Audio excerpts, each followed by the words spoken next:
insisted on coming outside was to kind of start that, because part of Right.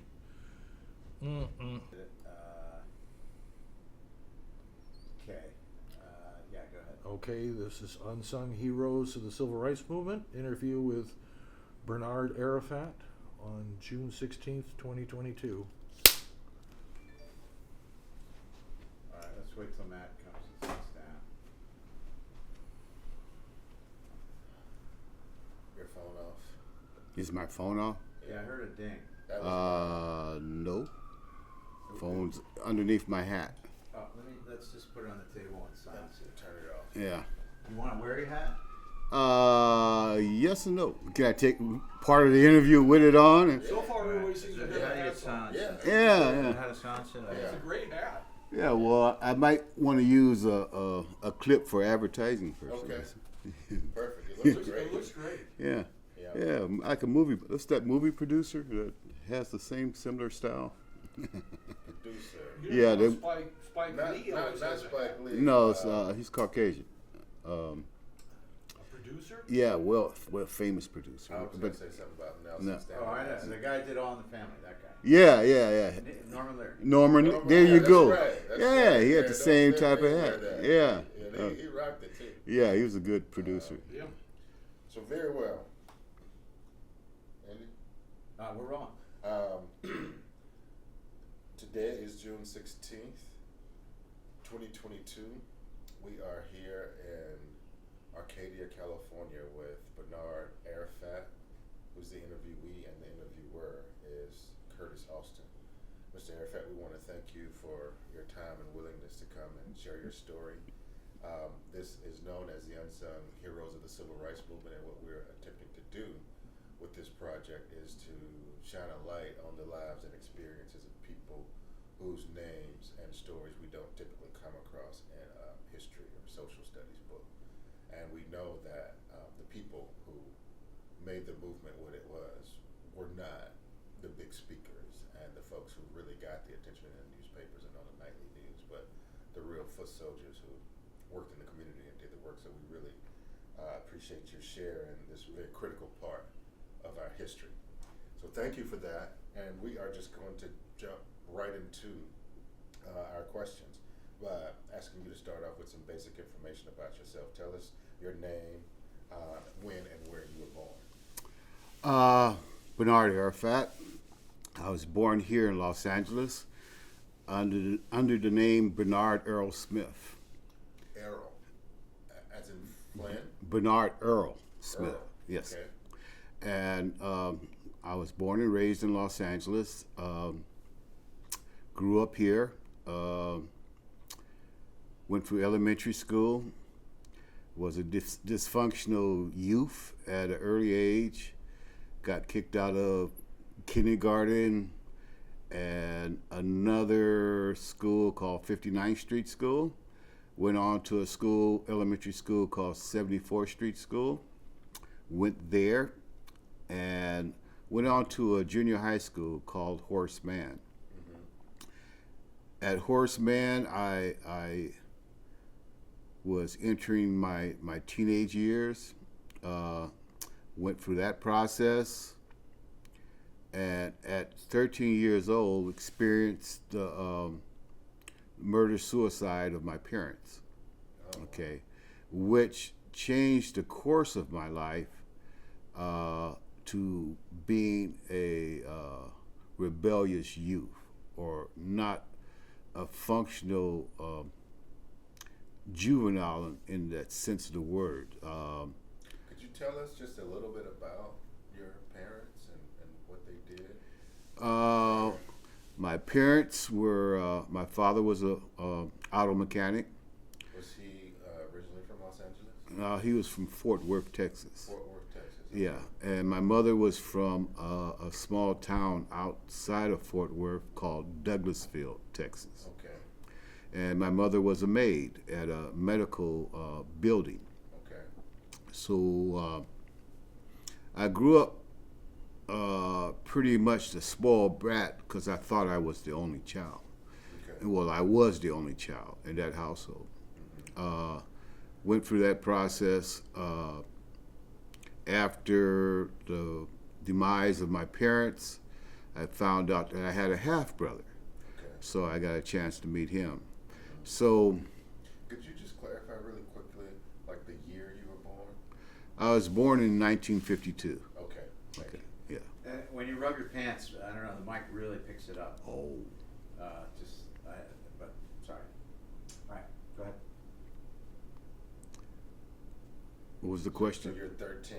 Yeah, I'm 13. You had this really traumatic event. Yeah, that traumatic event was an evolution, in my life. I started being a dysfunctional juvenile delinquent. Mm-hmm.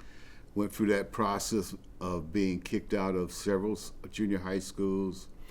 Ended up. Are you able to share just any details about this dysfunctional lifestyle you were living? What got you kicked out, for example? I know at Horace Mann, I would ditch school a lot. Okay. Truancy. Truancy, right? And I did school, and I was walking in the area of the school, and I think there was a drugstore on 69th and Western, Okay. and they had a delivery package. And I picked up the package, walked back to the school, sat on the steps of the auditorium outside the school, and a teacher or a faculty member of the school drove past me, busted me, and that package got me kicked out of the school. Oh, Okay. what was in the package? I have no idea. just the I fact didn't that get a you had chance to get to, Okay. yeah. So I got kicked out of Horace Mann, went from there to a school called John Muir Junior High School, got kicked out of John Muir Junior High School, went to a school called Bret Harte. A couple of days, I was talking to a young lady, and I'm walking after we got out of school with this young lady, and a man drove up while I was smoking a cigarette talking to this young lady, and that was in violation, and I thought it was her father or what. I didn't know who this man was, and I don't know, I guess we exchanged words or whatever, and I got kicked out of Bret Harte. So what made that a violation? I have no idea. It was the standard of the time. I guess just by being Was your student African American, black? he was black. No, well, the student was black. The person that drove up on me was black, and You just were in the wrong place at the wrong time. exactly. Okay. So I went to Reese, was an all-boys school for delinquent boys. Mm-hmm. Okay, and I thought that was a badge of honor. Went to Reese, experienced Reese Junior High School. After I went from Reese, I caught a case. I was on probation. What kind of case did you catch? Incorrigible. Well, that's kind of a state. Like, what did you actually That's do? incorrigible. Well, what brought about the incorrigible was that I had a friend. Okay. We used to run together, Right. and we came across a football game that was given at the Coliseum at US. It was a USC game, and we hopped the fence Okay. to get into the game. Right. Uh, So, behavior for young people. Right, and the probation officer found out about it some kind of way. I think I tore my clothes or whatever. And then after that, I know I ended up being violated and sent to juvenile forestry camp. Okay. I went to a camp called Scott, Okay. which was below another camp called Scudder that made the news because they had juveniles fighting fires. And there were some juveniles that were killed when the fire jumped a canyon. Okay. So that was like a scary event. Went through that process, got out of camp after 6 months, and didn't want to go back to that type of environment, all boys school. Right. So I enrolled in Crenshaw High School and was accepted and was doing great for a minute. So I do want to hear about that, but I'm also curious. All of this is taking place, and you're parentless. So who is taking care of you? Are you a foster kid? Are you living with relatives? Like, who is your guardian at this point? Okay, I went to go live with an aunt. Okay. Well, the story goes is that after my parents passed away, I had an aunt on my father's side whose name was Katie Clark. Okay. And she befriended me. And I really wasn't aware of this aunt till after my parents passed away. Okay. So I was going through this transition as a juvenile, going to her house, trying to be a functional teenager, but I had already crossed the line. I had already started drinking and smoking weed or whatever. So I lived with her for a minute, went to a Catholic school called Bourbon Day, but the juvenile delinquency came in, and then that particular aunt became a thorn in my side throughout my juvenile delinquency. So she got her name on the guardianship and the estate, the monies of the estate. Right. And she had ulterior motives. So I went to go live with another aunt. She was the sister of my mother, Okay. who had about 6 or 7 children living in the household. And it was arranged that they would take over the house that I grew up in. Right. And I went to go live there. So I'm back in the old neighborhood, etc. And I'm going through my so-called independence as a juvenile, but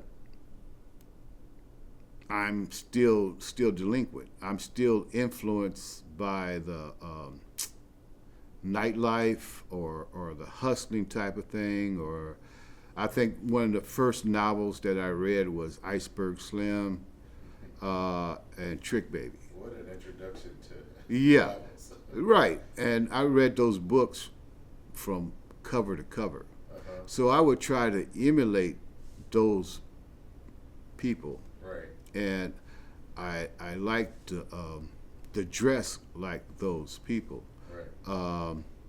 So I had income coming in from my Social Security check that I got every month because of my parents passing away. So I would buy clothes from what was called like a fence or whatever that would sell clothes from the trunk of a car or whatever.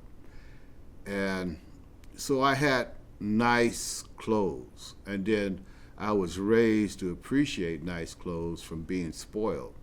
So I would go to school with, the blends, the mohair slacks, the silken wool slacks with the matching Italian knits.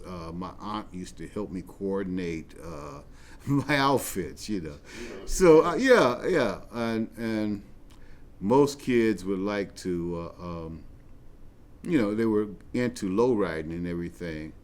And I was into every now and then catching a taxi cab to school, because I had to, I wanted to keep that persona off. Okay, went to school, went to Crenshaw went to Crenshaw High School. Okay.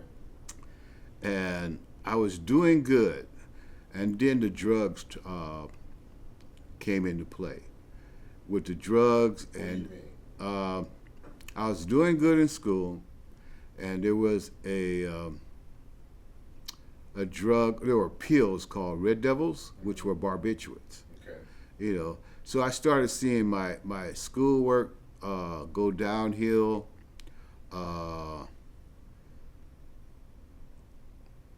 And my interest in the academia just went to the side, right?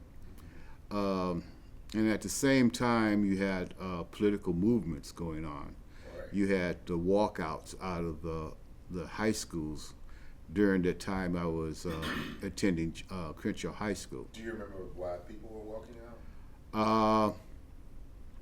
I believe it had something to do with Black studies and the conditions of the schools at that particular time. Okay. Yeah. So the students wanted a Black Studies program and improved facilities.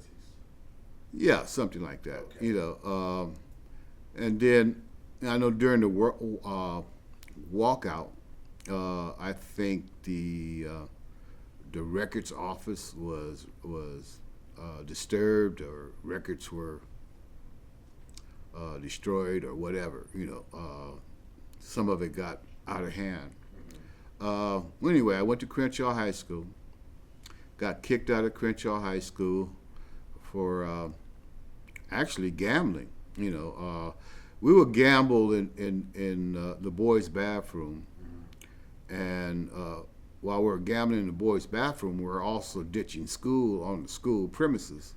We got busted. I got away from the crowd I got busted with, walked out the front of Crenshaw High School, and the people I got busted with jumped out the window of the vice principal's office, and they ran right past me, and I was identified by the vice principal as being one of the people. So I was kicked out of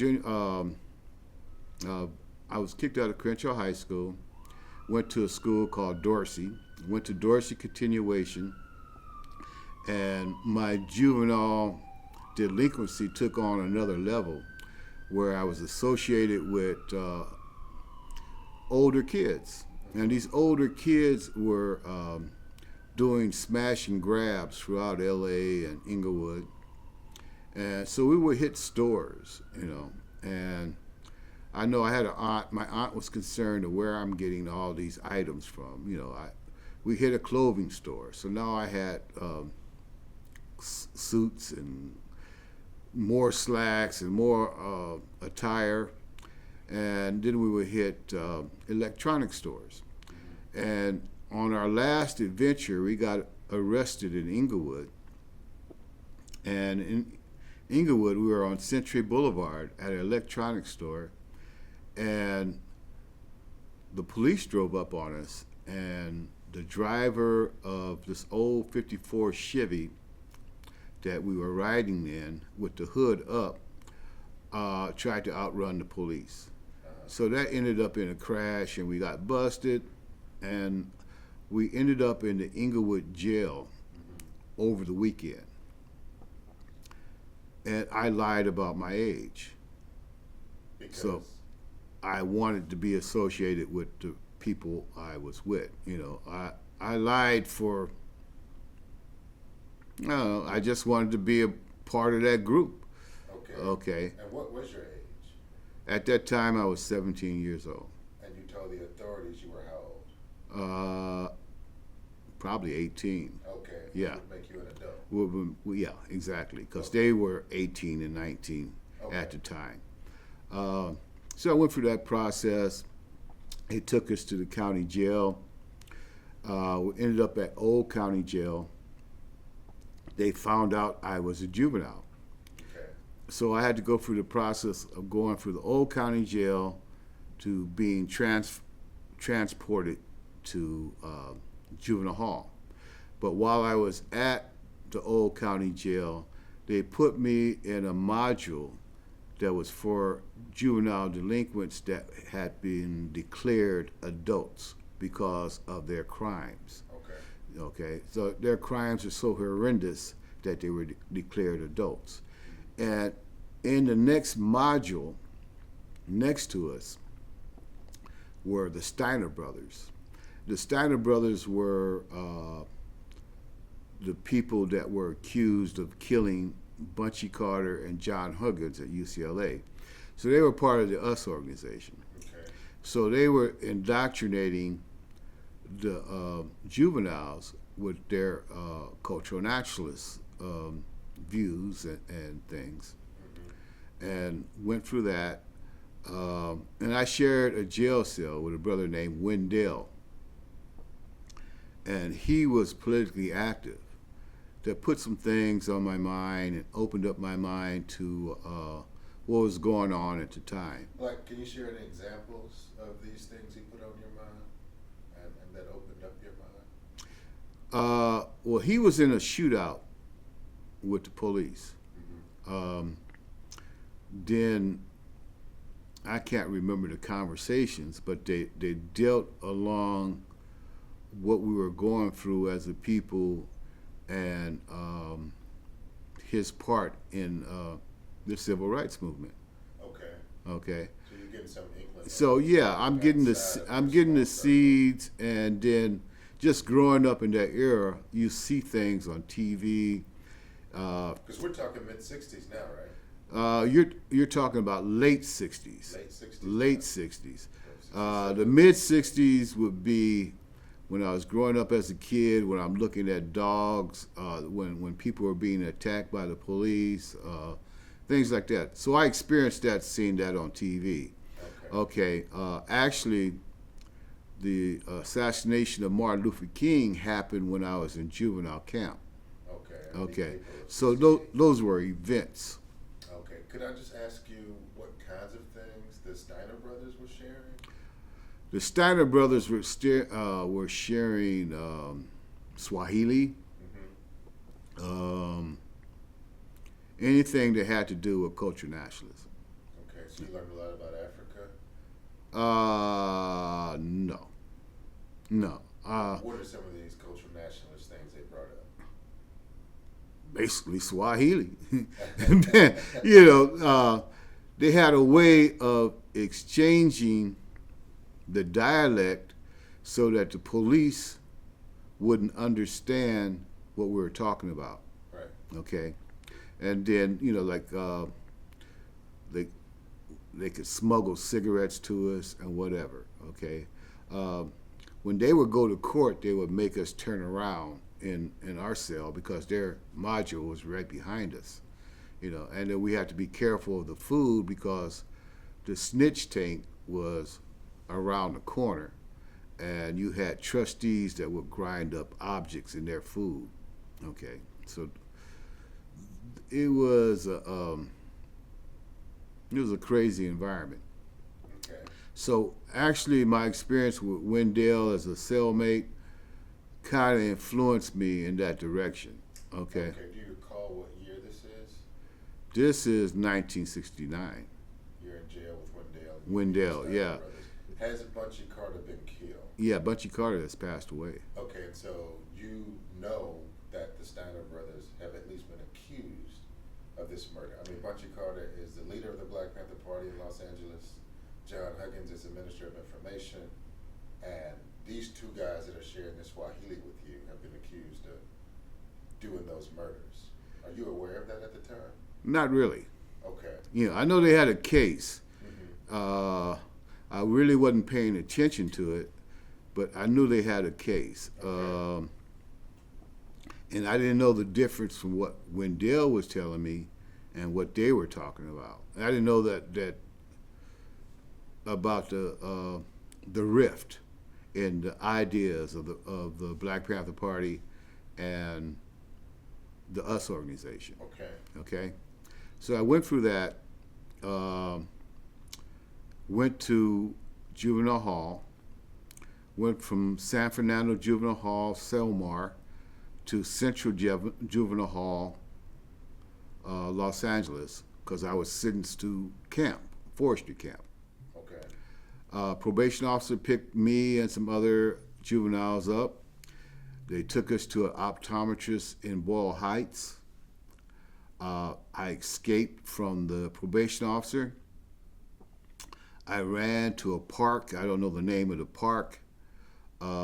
Took a break, and then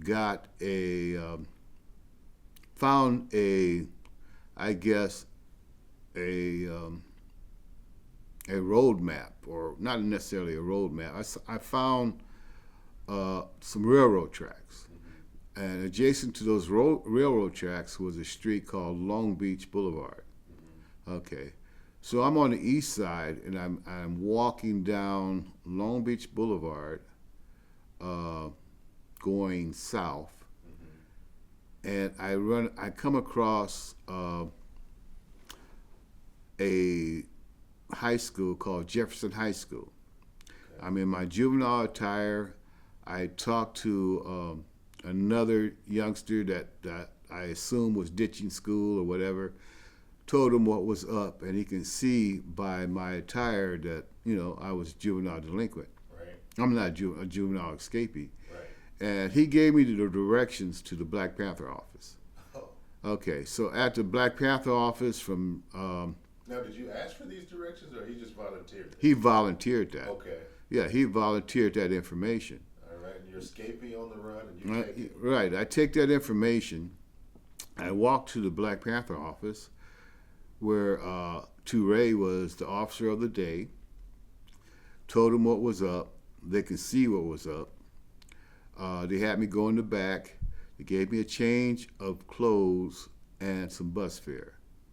And that started my relationship with the Black Panther Party. Okay. Could you talk a little bit? You said Touré. Is this Walter Touré Pope? Yes.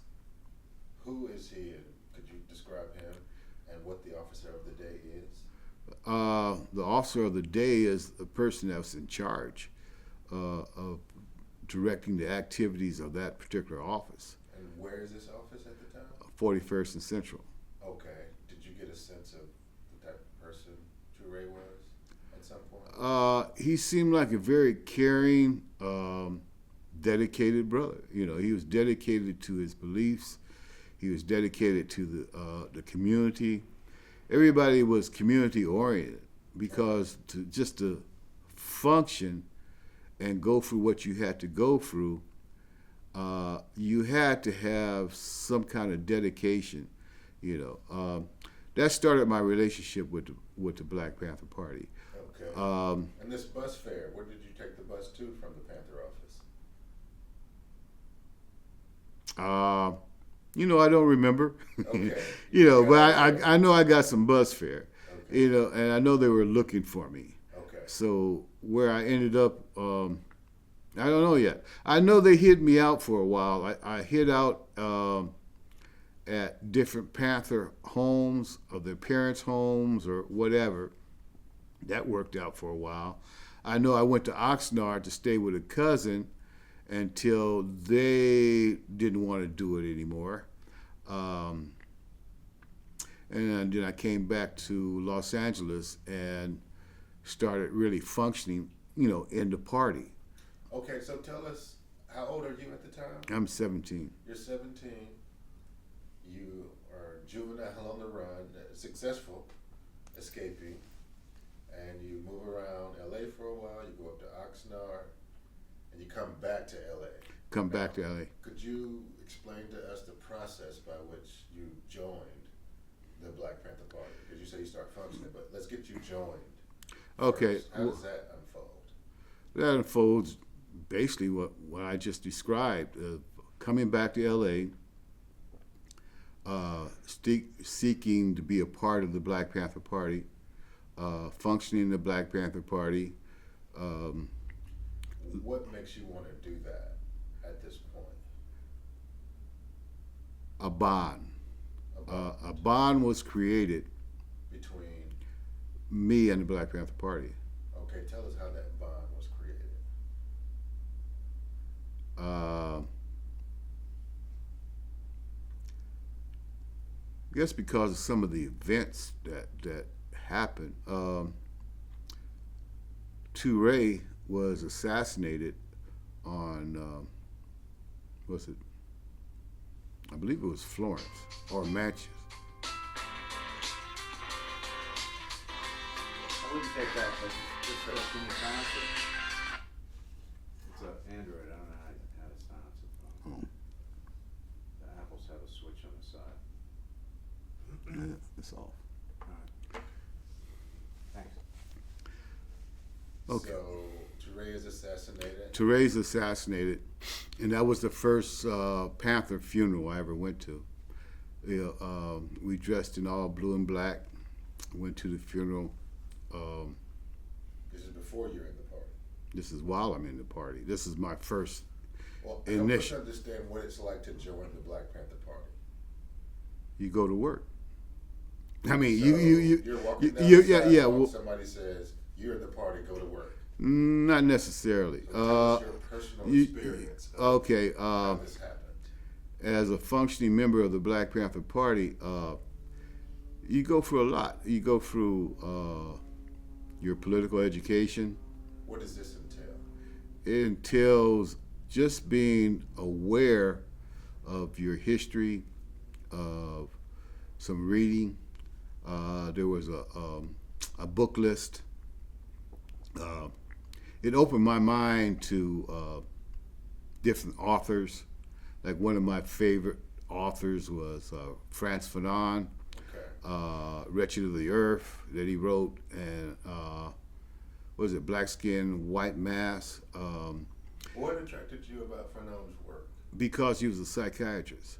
And I didn't relate to the social worker that dealt with my mother. So I had a way of explaining the passing and the demise of my mother and father. You know, since they were going through what they were going through, I defined it as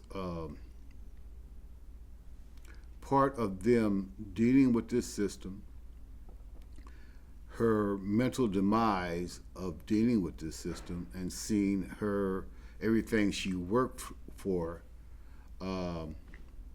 being destroyed.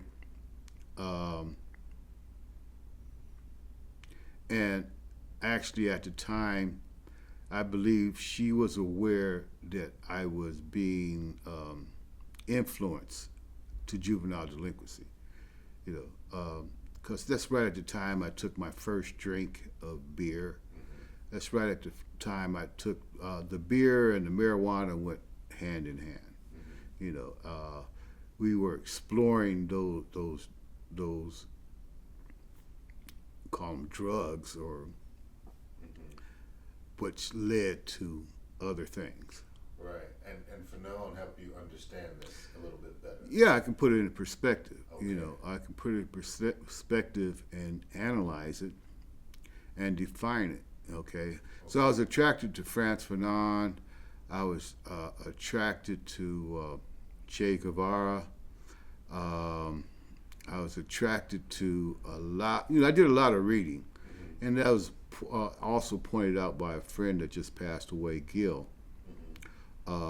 He remembered that I used to do a lot of reading, you know, and so it opened up my mind as far as ideas, you know. Do you recall who your political education instructors were?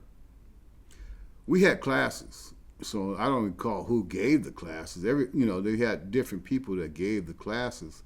We had community classes of political education, of Black history, of just evolving around what community needs were.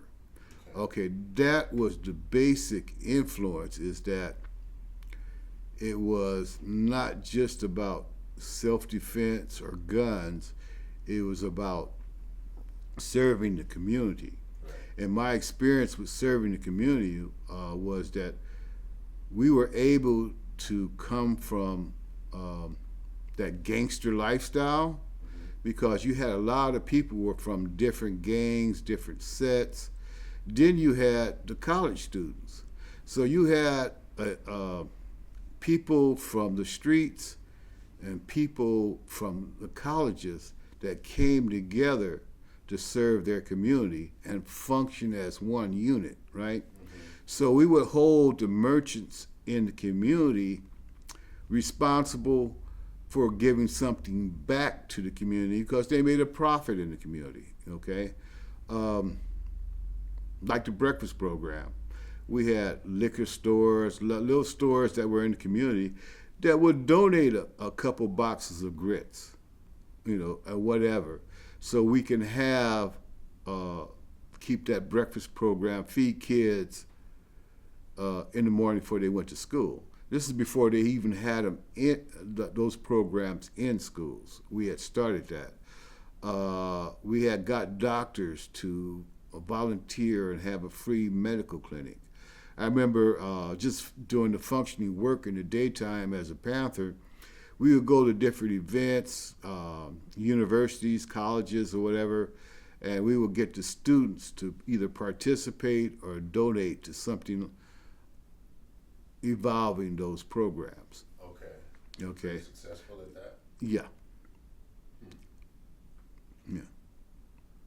So now that you've gone through this political education process, you know a lot of your own history, Black history, presumably African history, a lot of things about what's happening in the world. You even grown attracted to Che Guevara. Yeah, we were attracted, or we were aware. And then, you had the Black Panther paper where you had articles there. So I was aware of, like, the struggles in Angola, struggles in South America. I was attracted to, there was a picture of a woman with a child and an AK-47 on her back. I think that was in Zimbabwe. And I was starting to become aware of the diaspora, okay? So I went through that. Does that change how you feel or what you think about yourself, becoming aware of the African diaspora? It saved my life. How so? How so? I remember, just like when I was growing up, you had different music. You had music like Mongo Santa Maria, Afro Blue. Okay. That portrayed a political meaning. Then it opened up that the Black people that live in Cuba. Okay, follow what I'm saying? Yeah. Then that opened up other Black people that lived throughout Central America, which I was able to put together when it came for me to leave the continental United States, where I can go. I didn't have to wait to be lynched. I can go to another Black community somewhere else. Okay. But anyway, getting back to that era, I went through that. So I was functioning as a regular Panther, with the exception that I had a juvenile escape warrant. Okay.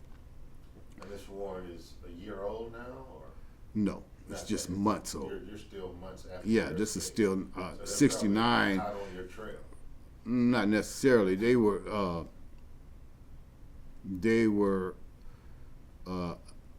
planning attacks on the Black Panther Party. There were attacks on different offices.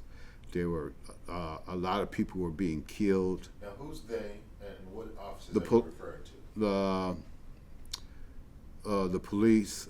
You had Fred Hampton that was murdered just before they raided our office here in Los Angeles. That was in Chicago. That was in Chicago. I think he came to L.A. just before Chicago. Okay.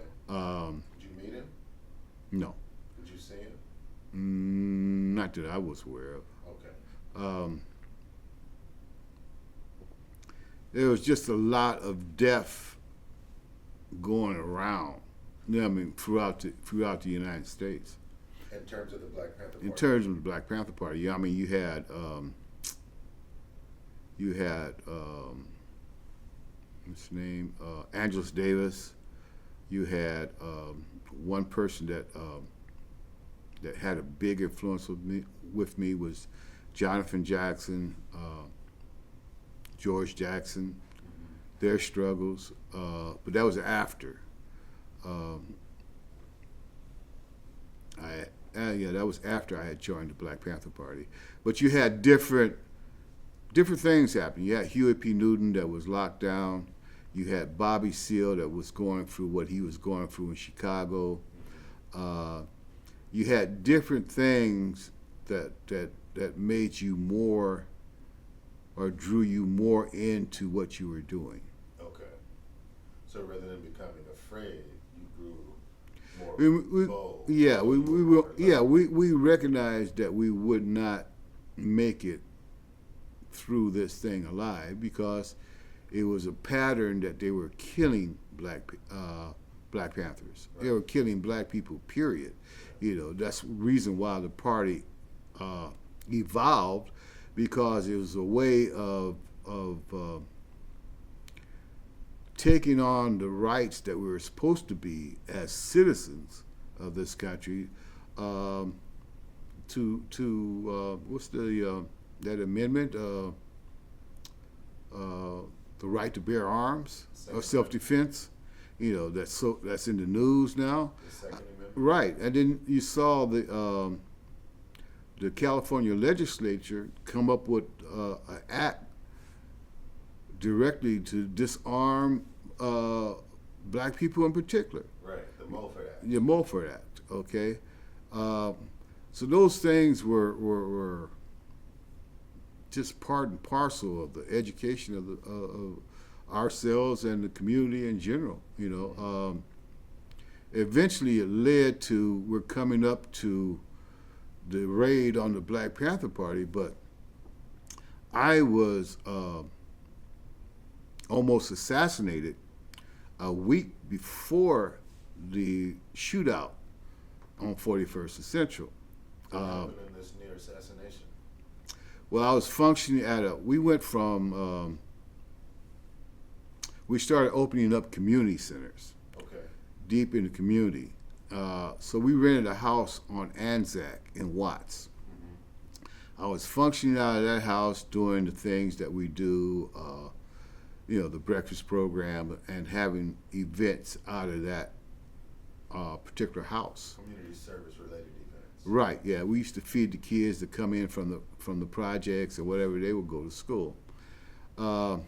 So one night, I was scheduled to go to the Watts office, which was on 103rd Street.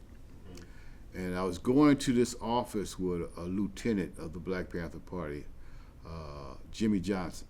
Okay. And before we can open the doors of the office, we were approached and arrested by these two police officers from 77th Street. And one of them was notorious in that community. His nickname, man, it was right on the tip of my tongue. It'll come back to you. Yeah. Anyway, they took me to 77th Police Station. Remember, I had a juvenile warrant on me. Right. They kept him, and they put me back in the car, drove me back to Watts, and on Watts, on 103rd Street, there are railroad tracks. And at that time, there were railroad tracks, there was a tailor shop, and there was an open field. So this must have been about 3 o'clock in the morning. And they took me to this open field, and then they started to beat me. Okay, so I was being whooped at 3 o'clock, 4 o'clock in the morning. Open field, nobody around. And then they told me to run when they pulled out their guns. Okay, and I started drawing attention to myself. I started hollering, yelling, and whatever. But there was my guardian angel. There was an elderly Black woman. Stopped her car on 103rd Street, made her presence known as a witness to actually save my life. So that was a week before the shootout. What'd you hear her say? I have no idea. But I can't remember all the events. She got their attention. She got their attention, and eventually I was able to make it to her car, and she got me to the community center. and then I went and got some medical treatment. But I don't even know now who that woman was or how to thank her, but that woman actually saved my life, because I could have been assassinated. They could have covered that up. Now, could you share with us what you make of this situation? Because you were arrested with another Panther. Right. That Panther is at the 77th Street Police Station, as far as you know. Right. Jail. Mm-hmm. You don't go to jail. You Right. get brought back to the community where you were picked up. Right. What do you make of that all these years later? I make out that I was the sacrificial lamb, and it made me suspect of that particular person Okay. after the fact. But I have no idea. Do you know anything about the history of this person you named Jimmy Johnson? Do I know of some of the history? Yeah. Not really. Okay. Not really. I know he was in charge. I know he came into my life after the shootout, after we were going through the trial of the shootout. Although you said this was before the shootout. This is before the shootout. This is like a week Before the attack. he came into your life before that. Yeah, he was in a leadership role, so we answered to him. Right. Right. And he's arrested with you. Yeah, he's arrested. But you're beaten and he's not. Right. Now, have you heard anything about? I mean, since then, No. anything about his activities and what people might have thought about him? No, I don't. I've heard, for example, that he was notorious for mistreating women in the Black Panther Party. Like many women that I've spoken with, and some men, some of whom have passed away. Roland Freeman, for example, have shared stories. Of course, I haven't been able to confirm any of this. We're just curious whether you had heard that. I know, for example, a gentleman we interviewed yesterday confronted him about his mistreatment of women and actually shot him for that violation. Of course, he didn't report it because he was a snitch. Right? It's like if a drug dealer gets robbed, the drug dealer can't tell the police. Right. Yeah, he has to take the justice in his He has own to hand. take that. Right. And so this guy gets shot by this one guy we interviewed and didn't tell anybody. Yeah. I just remembered the name of that police officer. Okay. His nickname was Cigar.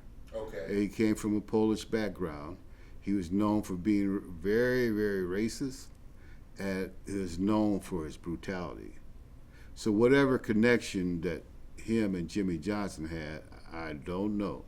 But I know that almost took my life that night, that morning. Okay. So that goes on.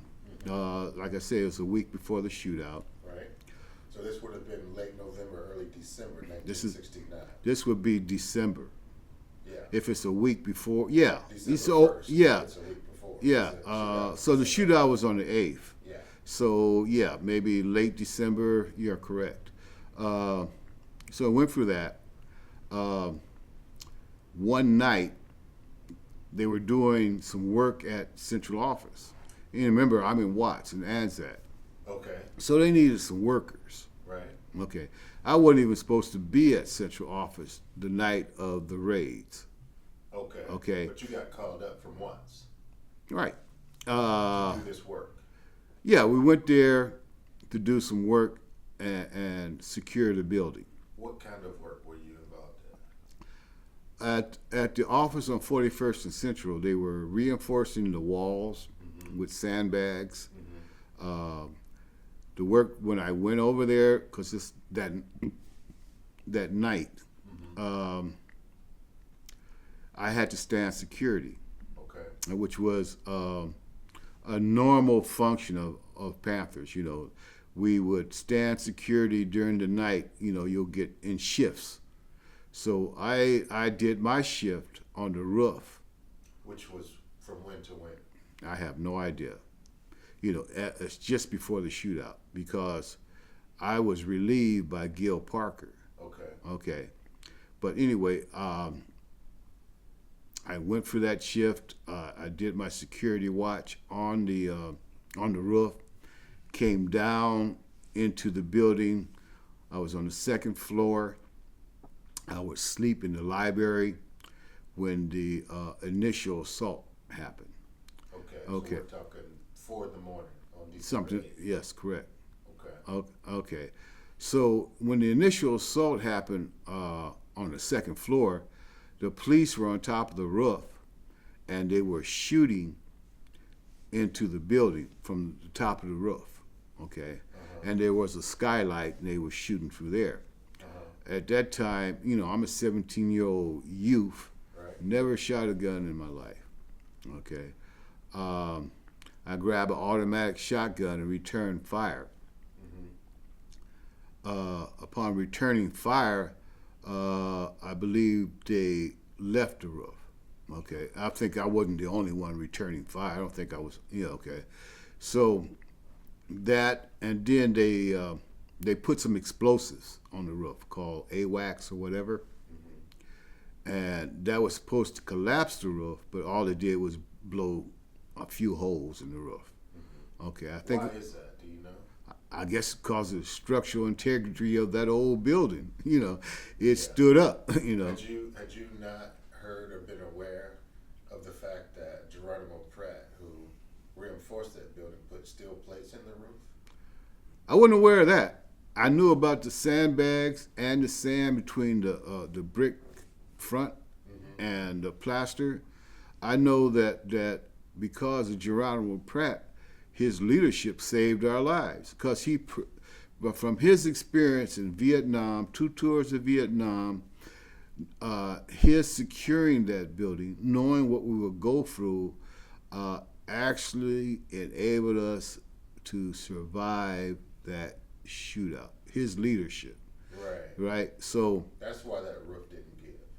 Okay, well, Put those steel see, you're plates telling me something I didn't know. Okay.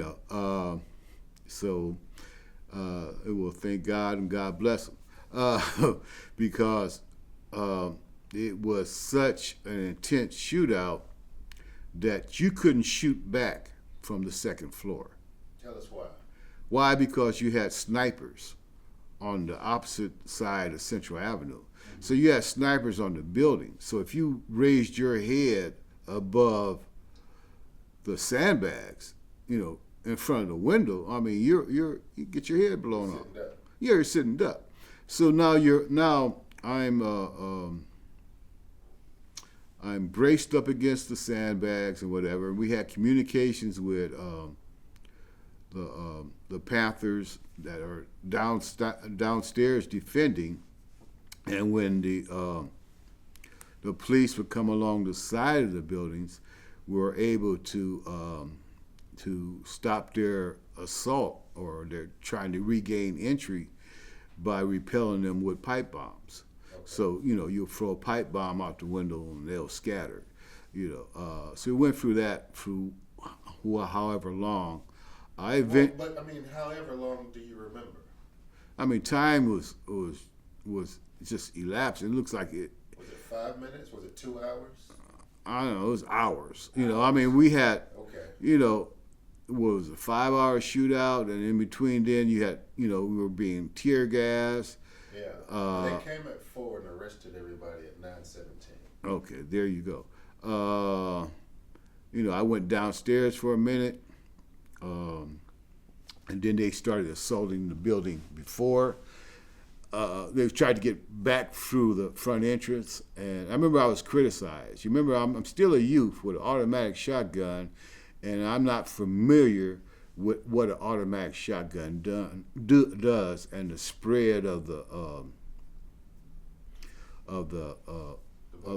buckshot. Okay, and then you had 2 bunkers that were defending the entrance of the door on the side of the the entrance, and I'm in the middle. So when I released this, I pulled the trigger on this shotgun, and I'm shooting directly towards the door.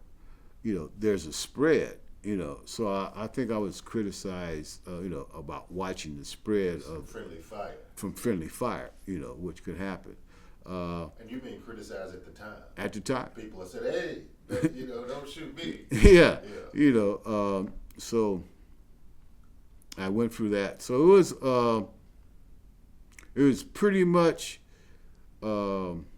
you're just from my vantage point, it was pretty much taking cover, waiting for instructions, and trying to survive until whatever, you know, however it ended. Do you recall who was in the building with you? Yeah, upstairs there was a brother named Mims, Mm-hmm. and there was another brother named Pee Wee. Mm-hmm. Then I know that Peaches was downstairs. Tommy was downstairs. I think Tommy was wounded. Roland Freeman was wounded. And then you had Paul Red. Mm-hmm. He had Wayne Farr. Mm-hmm. Robert. There's a brother named Robert. He was a Vietnam veteran. Mm-hmm. And I don't know who else was there, but you know, I remember those Men people. and women, young Yeah. and old. Yeah, men, women, young and old. Yeah. Wow. Okay, and this is an hours-long shootout, but you've been to these political education classes, you're functioning in the community, but nobody's thought to give 17-year-old Bernard weapons training. And he's in the Black Panther We Party. had training, but the training wasn't because you're in the city. We had training of the safety of how to operate that weapon, how to break that weapon down, how to clean it, how to maintain it. But you're in the city, so So you didn't get no out target to the practice. shooting range. Yeah, you didn't go to no shooting range, you know. And you know, it was just I was it. Okay. Yeah. So this is December 8th, 1969. Correct. Do you know that there's a helicopter outside? Or is that not something that you're aware of because of all the back and forth shooting? I imagine it's pretty loud, very smoky. Yeah, I wouldn't. I wasn't aware of the helicopter, but they were used. You know, and I think helicopters started coming into use that I was aware of around the mid '60s. Yeah, they came right after Watts. Right. There were no helicopters before then. Right. Okay. So, you know, are you aware that you're not just trading shots with the LAPD, but the SWAT team After the fact. after the fact? Because these people, they're not, when you look at the video, they're not in LAPD uniforms. They're in all black. Like they're a special group. Right. And I'm sure you know now that that was their very first outing. There's no SWAT before this shootout. That's correct. And now they get, you know, baptized. Right. And it turns out what happened? What was the aftermath of this 4-hour shootout with The aftermath. 8 or 9 Panthers in this building and what some sources call 300 to 400 cops? The aftermath is that How does it end? it becomes futile to keep it going. Okay. I think Peaches contacted the press. Mm-hmm. And Peaches is who? Peaches is a young lady that was a functioning member of the Black Panther Party. Okay. You Do you remember her given name? not now. Was it Samaya? Yeah, exactly. Okay. Okay. So Peaches gets in contact with the press, arranges the surrender.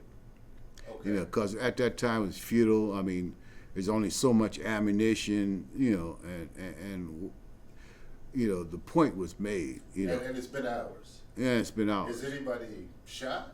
I mean, Yeah. There's 400 cops shooting at this building. Right. I think I just mentioned that Roland Freeman was shot. Roland is shot. Tommy was shot. Okay.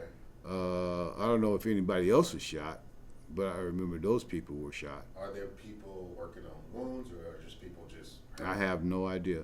Okay. But your position started out upstairs. That's correct. You move downstairs. Right. And you take the center aisle. There are people on each side. Right. Then we had a ladder going downstairs. There was a tunnel being built that was never complete. There was 2 bunkers in the front, adjacent to the entrance. One on each side of the door. Okay. So my thing was, I was upstairs, went downstairs, and I think I went back upstairs if I can remember correctly. But eventually, it came to a point where it was futile to keep on going. Mm-hmm. Peaches came out with the white flag, and Where'd then she get that? I have no idea. Was it a T-shirt? I have no idea. I don't know if it was a piece of petticoat or what, but something white. Okay, so she came out the door. After arranging the surrender. We surrendered. Then we were arrested. I believe we were taken to the Glass House, downtown L.A. I'm still a juvenile. Right. With an escape warrant on me. Although the police have picked you up at least once. Right. Since then. Right. Yeah, that's why I'm going to put 2 to 2 together. That was an assassination attempt and what went down before the shootout. Okay. So I went to juvenile hall. Eventually they sent me to juvenile hall. And then they had a place in juvenile hall that, for the worst juvenile offenders. I guess they were waiting for a hearing to be declared an adult or a juvenile because of the nature of their crime. Okay. And I volunteered to be declared an adult. Okay. Okay. By me volunteered to be declared an adult, I guess that just fit right into what they wanted, So I was declared an adult, but then I'm sent back to the old county jail, to the juvenile tank, to await trial. So we go through the trial. Who's we? All the people that were arrested in the raids. 13 people? There were, I think there was 21. 21 people. Yeah, because you had not only central office, you had ANZAC, you had there was an office on exposition, and any other place. So in addition to the people who were actually shooting back, the police raided other Panther officers. Yeah, it was a throughout the coordinated. Yeah, it was a coordinated. city. So 21 of you. Yeah. And not just the people in that building were on trial. Yeah. For what? I was Because charged. if you're not in that building, what's the charge for those other people? I have no idea. I can't remember that far back. I know what I was charged with. And that is? That is conspiracy to commit murder on police officer, possession of illegal weapons, I guess assault, and on and on. Yeah. So we had that. We had those cases that we were fighting, and then we became aware that there were events that were going on to secure our freedom. Because I know that we had people like Johnny Cochran, Kunstler. We had William Kunstler? Yeah, we had attorneys that came to our aid per for the trial, and then there were events to secure our bail money or our legal defense fund. So eventually, we were bailed out of jail, slowly but surely. I was bailed out of jail, and then I resumed my activities with the Black Panther Party. That didn't scare you off? No. Police shooting at you for 4 hours. Like, help us understand how it's so easy as a 17-year-old, you say, to go back to a lifestyle that's going to bring you those kinds of returns. Like, what's going on in young Bernard's mind to say, this is still something I want to do, even after being shot at and even after being jailed and put on trial? We were committed to what we were doing. So it was a committed struggle, and there was a bond. So there was a bond I don't know, it was a bond of brotherhood, bond of love, bond of service, bond to community. There was just a bond. Okay, as far as I know, for me, and we returned to that lifestyle, and we functioned in the Black Panther Party that we did, like I described before. We functioned with the survival programs, etc. I went through that, and to make a long story short, I was called to the underground. So I experienced a modern-day underground railroad, where why I was called to the underground, I don't know, but I was called to by Jimmy Johnson. Yeah. Okay. So we were taken to a safe house. We went from safe house to safe house. And so you had people that would provide the necessities for that safe house, the food, etc., and vice versa. And then eventually you evolve to resurface under a different identity. So the last part of that journey, on that particular journey, I got a new identity, a new ID. Got a new ID, new persona that I portrayed as more bougie or whatever, not less radical. And then I worked, go to the unemployment office, and back then they had, I guess, day laborers or whatever. So you go to the unemployment office, sign up, and get a job for that day or 2 weeks or a month or whatever. So I was generating some income. So I'm functioning out of a safe house, and I'm going to work. And one time I caught a ride going home, and it was a brother that it was a professional or whatever. And remember back then I smoked weed, and so we smoked some weed, and I didn't know it was laced with. Forgot what it was laced with. Yes, PCP or something.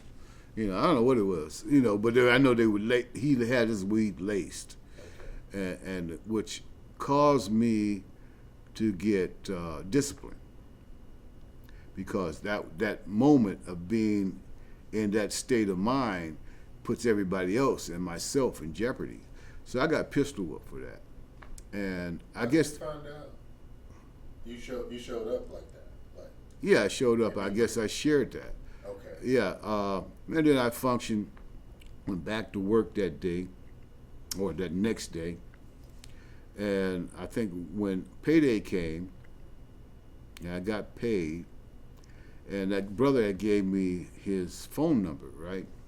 And I called him and I said, well, I got an emergency here, that my mother was sick in New York City, and I was trying to get back there to see her, and I have so much money and I need to get a ticket. Well, that brother came up with the money I needed to get a ticket. So I got a ticket from here to New York. I caught a plane from here to New York, from New York to Puerto Rico. And I hid out in Puerto Rico until my auntie, that I hadn't heard from in years, because I was underground, arranged my coming back and resolving my legal issues. Okay. I think this is a really good place to take a break. Yeah. And we'll add something to Don't drink. hop up. Don't hop up. Oh, yeah. I'm gonna cut. I'm cutting you. Yeah. Yeah. The camera's rolling, and we're not gonna do a slate, and the hat is off, and Curtis, we're ready. Yeah, just look at me. Yeah, not the camera. So we're gonna back up some Okay. and cover a little bit more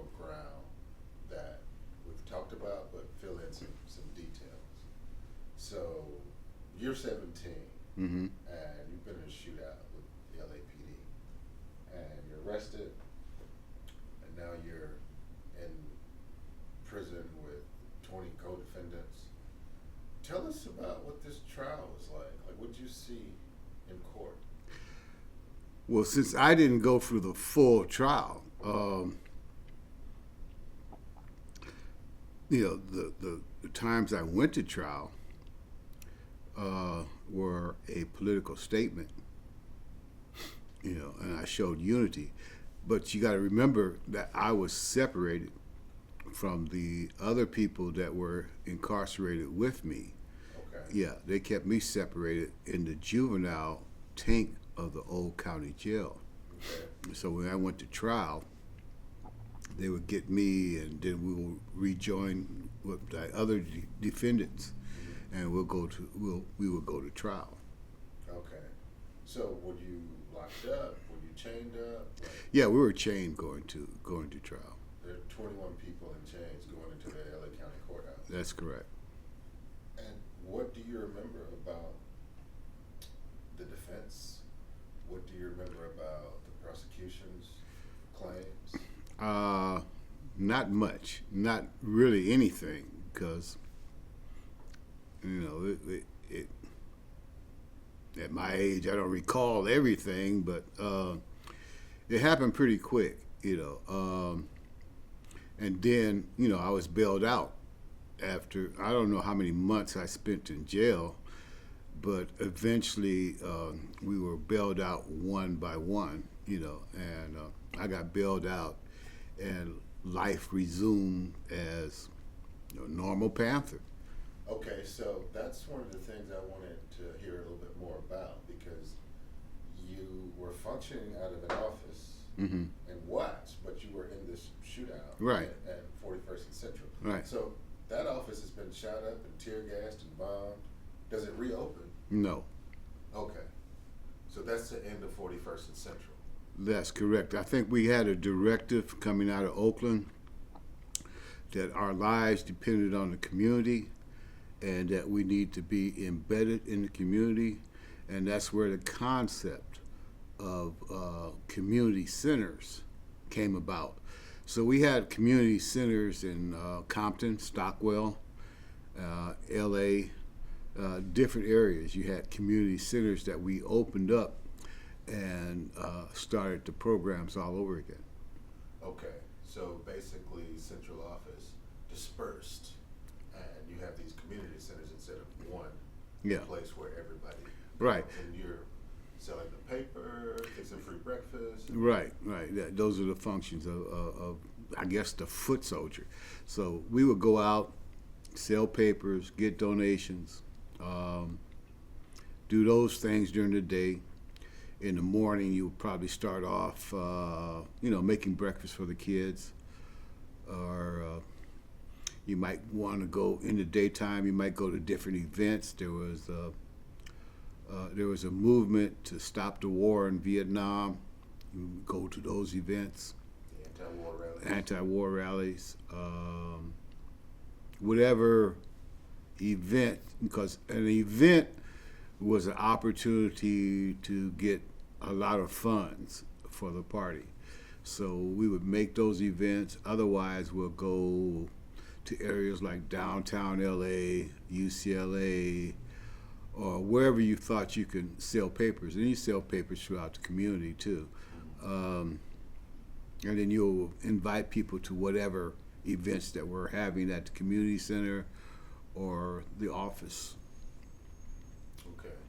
And you're out on bail while you're doing all this. Yeah, Like you got bailed out. I got bailed Instead of out. Chilling out, being safe. You're back out being a revolutionary. You can call it that. Okay. Okay. And you are apparently so good at it that you've outlived your usefulness above ground. And this individual named Jimmy Johnson pulls you out of this activity Yeah, and assigns you to the underground. right. Could you tell us what was going through your mind when you accepted that assignment? Like the only time you shot a gun was in the shootout. Is that right? That's correct. So underground, that's a bit of a Well, jail.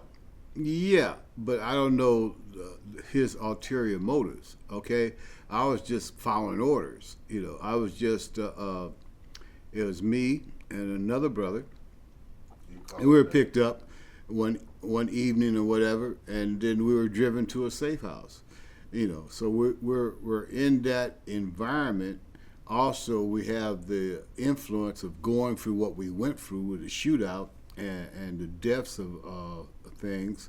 So now you got that paranoia. You're in the house. So any little thing. I remember one time we were in the house and we're in a safe apartment or whatever, Okay. and we're adjacent to a highway or whatever, and the police that stopped in front. I guess they were giving a ticket to somebody. But imagine what's going through our minds, just observing that, and so you're prepared. You think of how you're going to defend yourself, different things, Well, nothing came of that. No, nothing came. Nothing. That was too close for comfort. Yeah, it's too close for comfort. Different things, but majority of that was just living in a house. Having what you had in the house. You had a contact person that would bring food to that house. They were generally more like a middle class black person or whatever, that supported the struggle. And so you'll be in that house with food and waiting for the next instructions. So without, compromising yourself or anyone else, like what might these instructions include? Like if you could give some hypothetical example of the kinds of things you were being ordered to do as an underground functionary. Well, I couldn't give an example because basically it was just hiding out. It never got to that point. Before it got to that point, I was off and gone. And you got to remember, while I'm in that position, the party's going through a split. Which, I went into that position. It was just one party, right? And I'm showing pictures of, for example,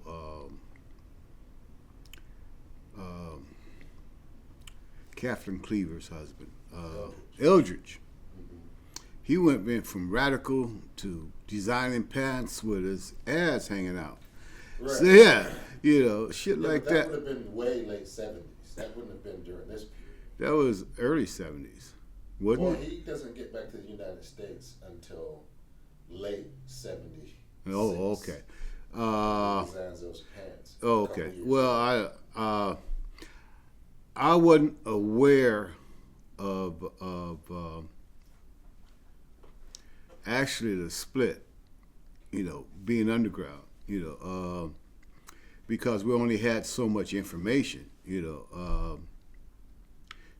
so it wasn't my first conscious thing, After I went through that, I found out more about it and how it evolved, but I wasn't really consciously aware of the split. Okay, do you have any memory of how you felt or what you thought receiving this appointment from the same guy who, according to you, almost got you assassinated?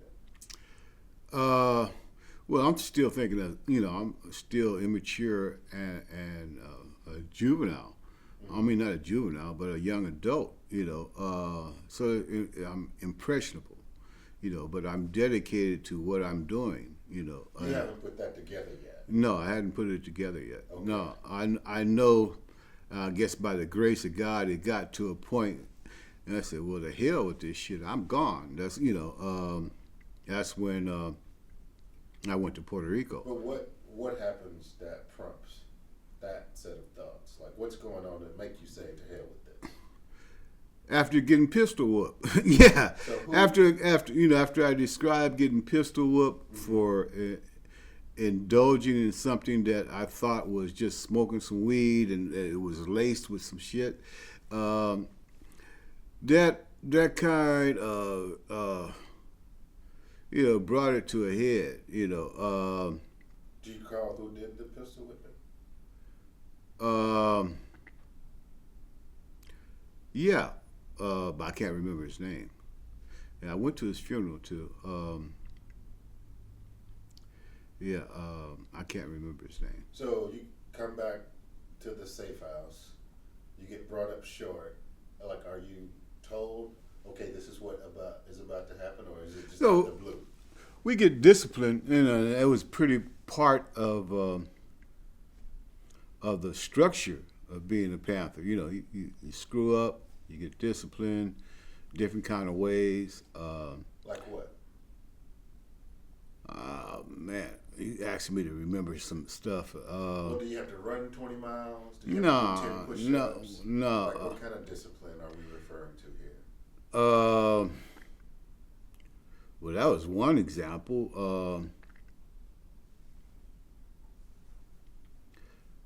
I can't remember, of all the disciplinary actions. I mean, we got charged with us. They had a charge of being a pussy pig, which what a lot of brothers would get, something like male chauvinism, there are different things, And if you were charged with being a male chauvinist, then you'll be a pussy pig. your discipline Yeah. might come after that. Whatever discipline they come up with. You can't mistreat women. No, you're not supposed to mistreat women, or you're supposed to respect, because they had a leadership role in the Black Panther Party, and then they would have to stand up to whatever the brothers were putting down, because we came from I guess that family lifestyle where the man was in charge or dominant over the woman, which is, it has its role, but then you can't disrespect or deny the leadership role of the black woman, Right. Well, that is a completely Western concept. Yeah, well, I guess it was embedded in our psyche, because if you see examples like, what's that movie that Oprah Winfrey made? Color Purple, right? Now you see an example of a brother dominating a woman. He's being oppressed, so the only person he has to oppress is his woman, to make him feel some type of manhood, That's why I always admire strong black families, where you have a unity of purpose, where they're you have good examples like John Coltrane and Alice Coltrane, Bill Cosby and his old lady. They went through a whole lot, and still are, but they're still together. A lot of things, of positive examples of role models. There's so much division and attacks on the family structure. So in addition to trying to care for the community's physical needs like health care and food, you saw the Black Panther Party as an entity in the community that's also trying to rebuild the internal infrastructure by strengthening families? I saw it touching a lot of aspects of the problems that we're dealing here in society.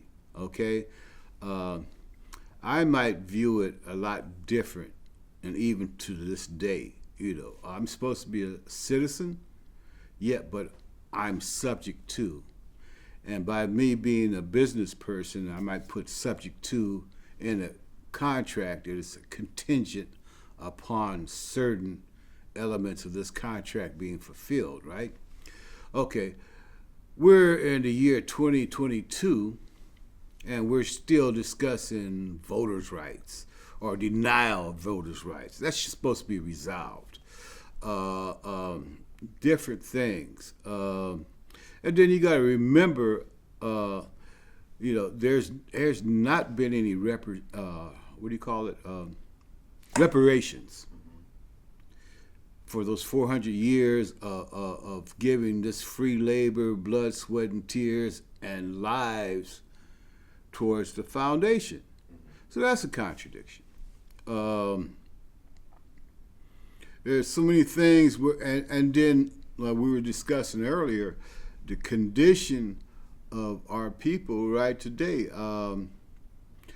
When I came back from Puerto Rico, there was no, it's like a Vietnam veteran or a war veteran or a veteran period.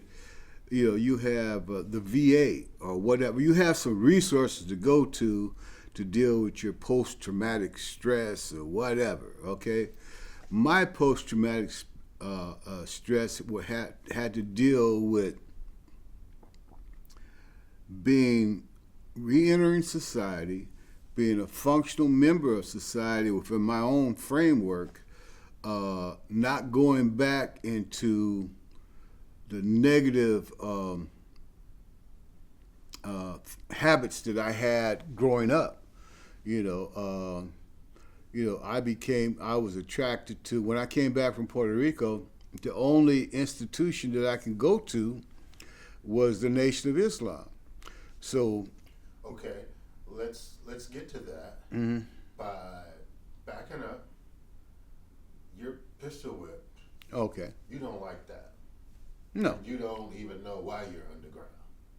Like, you have no training in this area. You've given no indication that you want to do that. You're walking down the street with another guy, and here comes Jimmy Johnson and takes you to this safe house. Is that? No, we were functioning out of 103rd Street. We were picked up at 103rd Street and not 103rd Street, 113th Street, community center. Right. And we were driven to a safe house. Now, was this down in Watts? What? 113? Yeah. Okay. It was by the Imperial Courts. Okay, and you're working with Wayne Farr? I don't know if Wayne Farr was working out of that office at the time, not that community center. Okay. But he had been down there prior to the shootout. Not that center, but the White's office. We've been everywhere. No, I mean Wayne Farr. Like Yeah, Wayne Farr goes. office. Yeah. Well, Wayne Farr was in the party before me. Certainly. Yeah, and we came into contact with my era of the party, when I was there, but what particular office he functioned out of, I can't remember. It was Watts. Yeah, okay. Yeah. So, I guess what I'm curious about is you're in really this Panther limbo, which is not a term I've ever used, but you're underground and you're not doing anything, right? Basically not. The first, I guess, few years was just confined to a space like we're in now. Years? Yeah. So the shootout is in December 1970. You get out of jail in spring of 1970. Yeah. So you do this until 72? Something like that, yeah.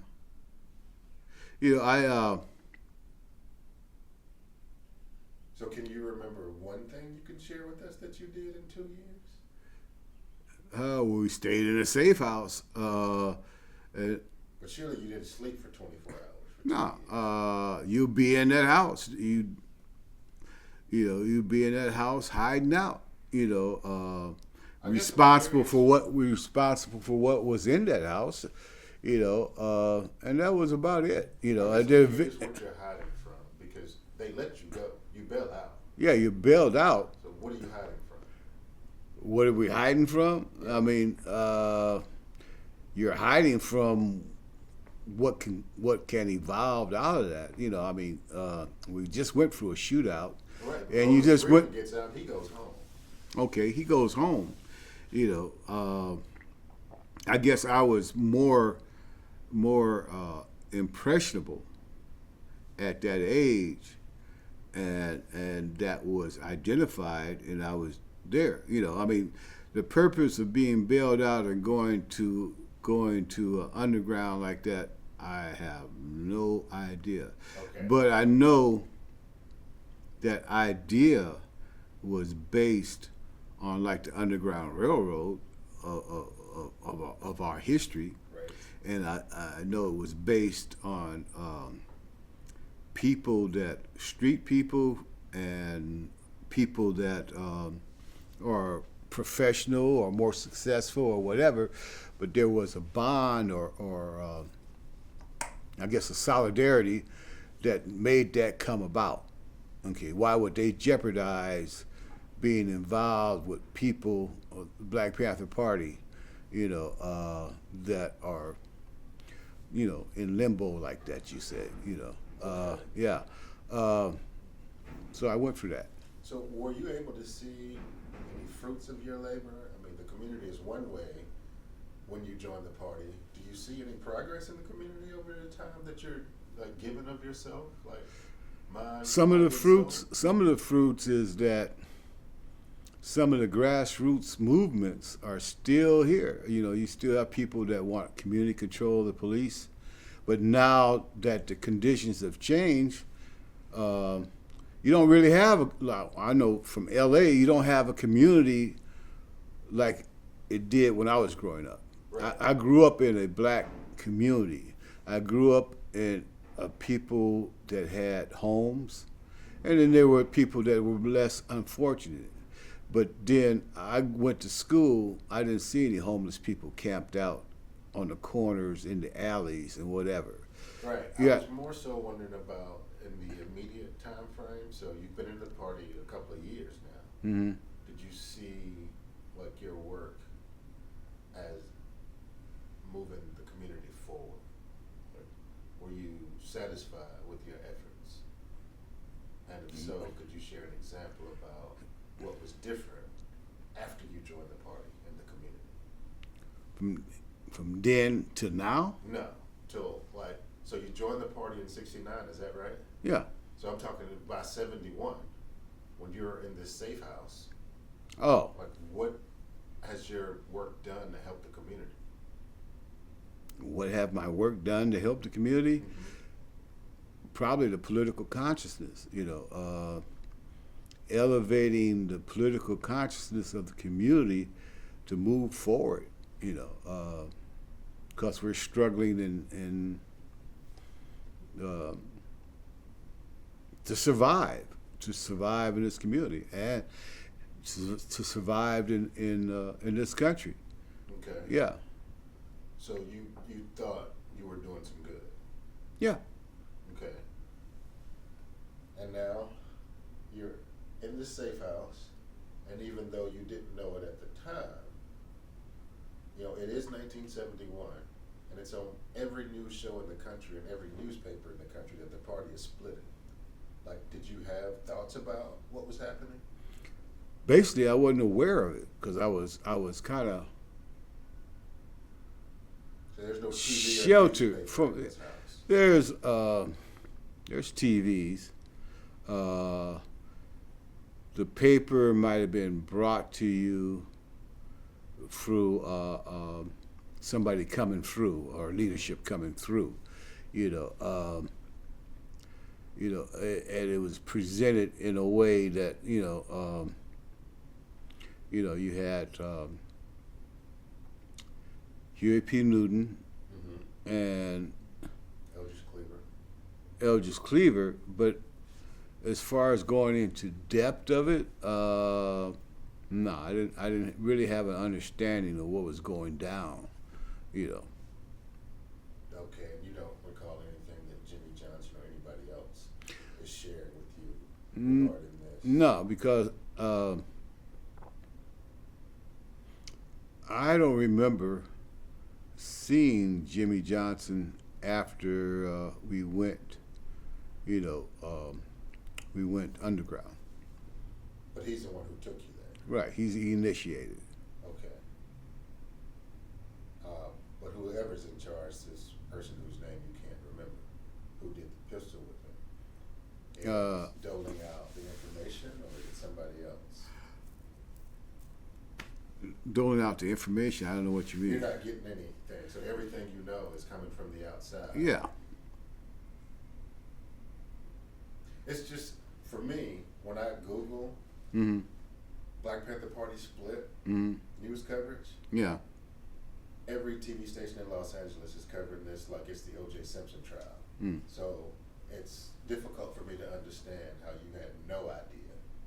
And there's only 3 channels in the country, ABC, Yeah. NBC, and CBS. Right. All of them had this. Right. And you were a part of this. Uh-huh. You have no memory of it. Correct. So that's what I'm having an issue with. Mm. I wonder. It could be the time too, because So you mentioned Angela Davis, for example. right, That goes down that was in what? 70 when Jonathan Jackson takes over the Marin County Courthouse. Correct. August of 1970. Okay, so how we went from 69 to 70. Right. Right. Because you had the shootout in December 69.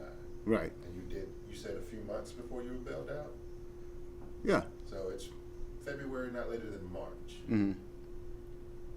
Jonathan Jackson goes into the Marin County Courthouse in August of 1970. Angela Davis goes on the run in September of 1970. She's Okay. called in August of 1971. Was somewhere. During that time, Yeah. numerous Panthers all over the country are shot. We know now that police agents, FBI, CIA, other informants, are provoking these shootings. We know 50 years later. We don't know that at the time. Mm-hmm. You're not aware of any of this. Yes and no. I'm aware of the shootout because that made an impression on me. The one you I'm- were involved in. No, the shootout you In just Marin. described. Okay. Yeah, Marin. Yes. I'm aware of the assassination of George Jackson. Which is a year later in August of 71. Right. Okay. Now, you're bringing back everything in perspective. But in 71, I believe that's when I left and went to Puerto Rico. Before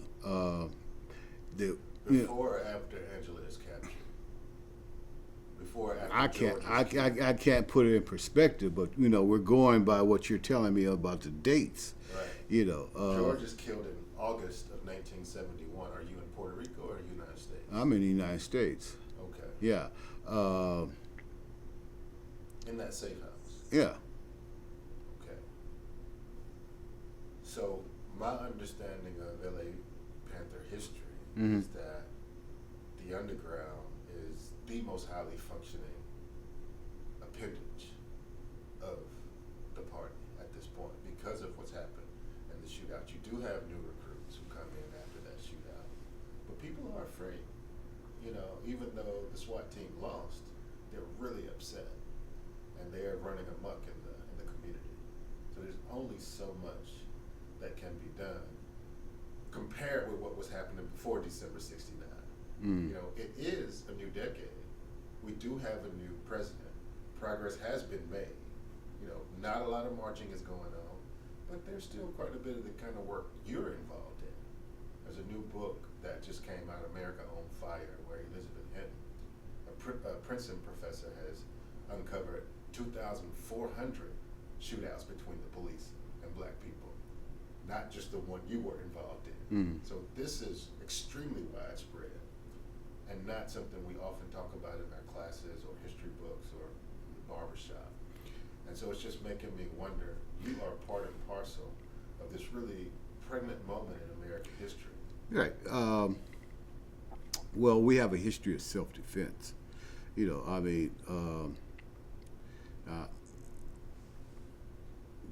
That's a natural human, self-preservation. Yes. Okay.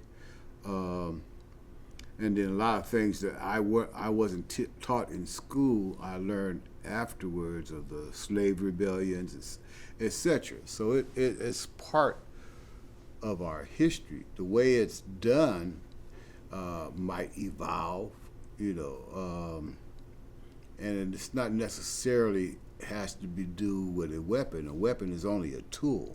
We were always reminded that we never to take on the psychology of we call them pigs or the police, the wanton brutality or the suppression, and that's an important factor because you can let that the gun become a major part of your psychology, and now you got this false power. You follow what I'm saying? Yes. The gun is only a tool. A pen is a tool. A computer is a tool. Your camera on your phone is a tool. There are a lot of things. A lot of things. Okay. So you're in this intense situation. You make this mistake. You get disciplined, and you decide this is over the line. So how does it happen that you're able to facilitate your way to Puerto Rico? You talked earlier about the guy who gave you the laced weed and you called him. That was the physical logistics of it. Right. But there are lots of places on this planet you could have gone. Tell us how you chose Puerto Rico, why you chose it, and what happened once you land there. Well, I always loved the music. Okay. Loved the music, the culture. There were people. I had an uncle who spoke fluent Spanish that lived in San Diego. And to get away from his nagging wife, he would go over the border. Matter of fact, he died in Mexico at the racetrack. That was one Yeah. of his favorite places. Yeah, we had to pay. I mean, they held his body hostage in Mexico till we paid the ransom to get the body back over for the funeral.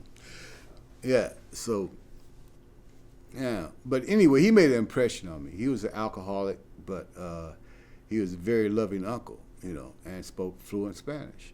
I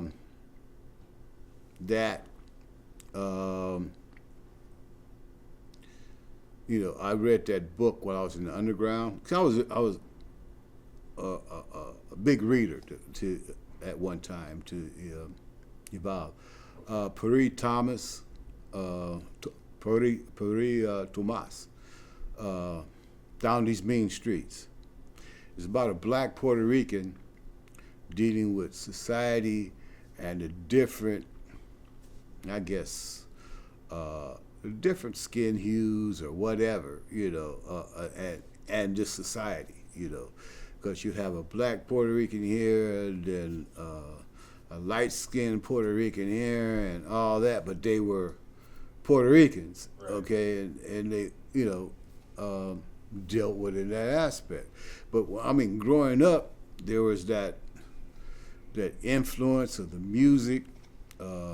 We had a music that there was a song that we partied to back then. Never Go Back to Georgia. I think that was Mongo Santa Maria. Different stuff, but I don't know. It was just a fit. It was a fit, and at that time, there were so many Panthers that were leaving the country that had a successful escape route, but they had to hijack a plane or whatever, Then now you got to get the gun on the plane and do all this other shit. And that had played out, So my only option, and after what I was going through, was to get to a place which was Puerto Rico and assume a different identity, blend in, and get on with life. And this would have been what year? I don't know. It was something like 71, 70, must have been about 71. latter part of 71. After August 71, because you were definitely here when George Jackson was killed. Right. So Yeah, late it's so 71, early 72. yeah, something like that. And I went to Puerto Rico, got off the plane in Old San Juan, caught the I think I caught a bus or a cab. Caught a bus, I guess, I would assume. And went to Old San Juan, trying to get my bearings straight. Found the YMCA. Had a little bit of money to stay at the YMCA over a night or two. Then found a resource, Salvation Army. So, I went to go to Salvation Army, went to the Salvation Army. Now I got food and shelter. Okay. Salvation Army gave me the foundation to go from that level on. Worked at the Salvation Army under my alias, Function. You remember your alias? Mario Blaylock. Okay. Yeah, yeah. Mario Blaylock was on my ID. Okay. And functioned there. There was a guy that came by there looking for employees for security. Got a security job. And I remember even working at a military post at the guard station with in a security outfit. They give you a gun? No. Okay. But it was just part of their I guess their contracts. Right. I remember I was stand security over some boats and stuff like that. But I felt paranoid because I'll go to work. If I catch the bus going to work and they see this uniform, everybody had attitudes toward police or people in uniforms. Okay. So I didn't feel too comfortable doing that shit. And then my mind went back to hustling mode. And then there was a area in Puerto Rico called Condado. Condado is where the hotels and casinos and nightclubs and tourists. So once I got a little money in my pocket, I would go down there. I'll go to the bars and stuff like that. I'll hit on the women tourists, and I thought I was an international player or some shit. And I would hustle or maybe rip off traveler's checks. And at that time, you can get a book of traveler's checks and go all over the island buying shit or turning traveler's checks to cash, survival. I went through that and ended up going to jail underneath that alias, and went to jail because I had rented a room in this neighborhood called Rio Piedras, and in Rio Piedras was a well-known prison.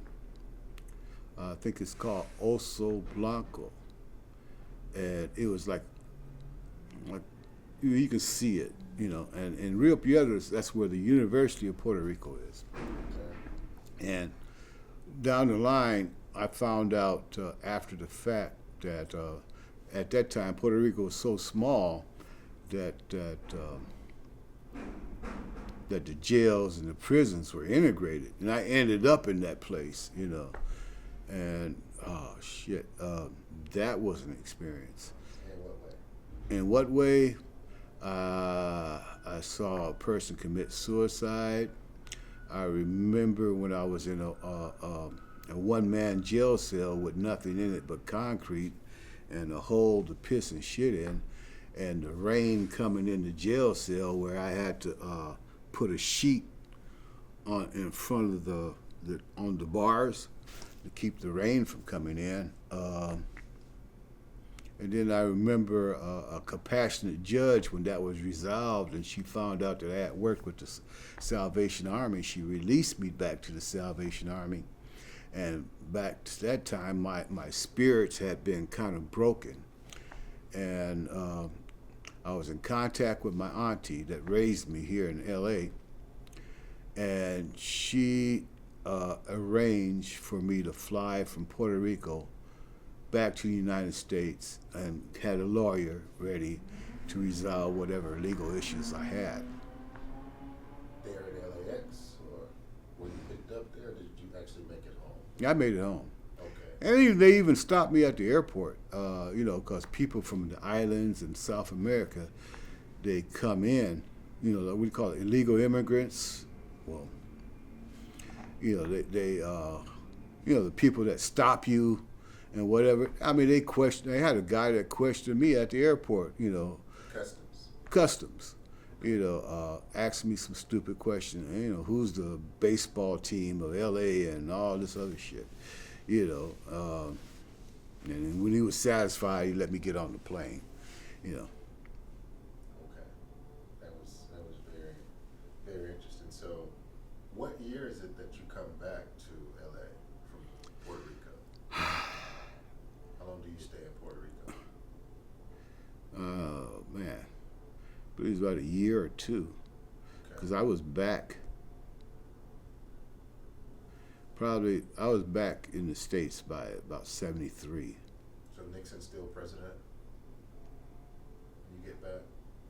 I don't know. I wasn't keeping up with the president back then. Yeah, it was about, 73. You got to be, when did the Vietnam War end? 75. Yeah, that must have been about 73 or something like that. Okay. So your aunt hooks you up with this lawyer. Right. You go through this process. Right. Are you jailed? Like, what happened? Yeah, they gave me a short jail sentence in the county jail. Mm-hmm. Something like 6 months probation or some shit. Okay. And that was it. And it's time to get on with life. All right. And now you're out of jail. Mm-hmm. That is resolved. Do you go back to the Black Panther Party? No. So what comes of your life after you get this behind you? A lot of misdirection. Misdirection at first because there was no structure. Okay. There was no structure, so I ended up getting married to a home girl, and that didn't work out. And then I wanted something different in my life, I wanted a family and a family structure, and only thing that offered any leadership then was the Nation of Islam. And when in my youth, I had a partner, a friend, that his mother was Muslim, and he lived in the garage of his parents' house, and we would go to the garage and drink and smoke our weed and whatever, and she would invite us to something positive, like maybe Muhammad Ali was signing autographs or whatever at the mosque or whatever, but she was steadily planting seeds. And eventually, I went to the mosque. It offered me some structure. It offered me a job. It didn't pay much, but it offered me some structure, some leadership. It's planted a seed in my mind to go to college, even though I was a high school dropout. So I enrolled in college. Worked in the businesses, so working in the all black businesses throughout the different areas of the community gave me some structure or a foundation or a wanting to be into business. Went through that, eventually got my own job, a better job. Went to college. I went to Southwest College. Went to college, got married again, and changed my. I changed my major from psychology to real estate. Went there to Southwest College. Then I went to El Camino College. Then I broke up with my wife and got another job. And got a job at a place called Alcoa Aluminum. Now I'm making the money. And moved out into the suburbs of Cerritos and got my real estate license. And learned an important fact that we have this trait, okay, Who's we? black people Okay. or African Americans, Okay. is that when it comes to business, we'll buy from anybody. But when it comes to other communities, I don't know, if it's consciously or subconsciously, I guess they know that it's into their interest to patronize their own, right? So I started my real estate career in Cerritos and eventually make it from Cerritos to Carson to back to the community, LA, and then it takes off to be a profitable venture, you know.